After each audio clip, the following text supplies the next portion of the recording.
Wedding day betrayal. I was halfway down the aisle, veil slipping over my eyes, when I saw my groom lock eyes with my mother and mouth the words, "I'm sorry." Not to me, never to me. My knees buckled for a split second, but I kept moving, every step heavier than the last. The church felt too quiet, like everyone was holding their breath, waiting for a confession I wasn't in on. My mother's face didn't crack, but I saw her knuckles go white around the bouquet she was holding for me. I tried to convince myself I was just nervous, that he was apologizing for something stupid, like forgetting to RSVP to a family dinner. But the memory of last night's fight, the way he flinched when I mentioned my mother's name, how he'd stayed out late and come home reeking of panic, hit me with full force. I'd chalked it up to wedding jitters, the same way I'd ignored the weird tension between them at every rehearsal. But as I got closer, I saw the way he avoided my gaze, focusing instead on my mother, as if asking for forgiveness before something exploded. The vows blurred.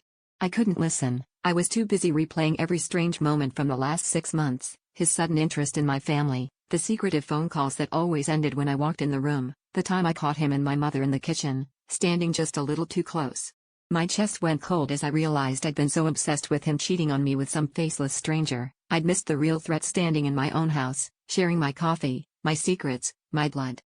When the officiant asked if anyone objected, my mother's hand shot up before I could even breathe. She said my name with a voice I didn't recognize, and the truth crashed over me. They'd been together, hiding in plain sight, leaving me to play the fool at my own wedding. The room erupted. My groom started to cry, my mother begged for forgiveness, and I just stood there, numb. It wasn't just betrayal, it was the realization that I'd spent years molding myself into someone I thought deserved love from people who didn't even know how to give it.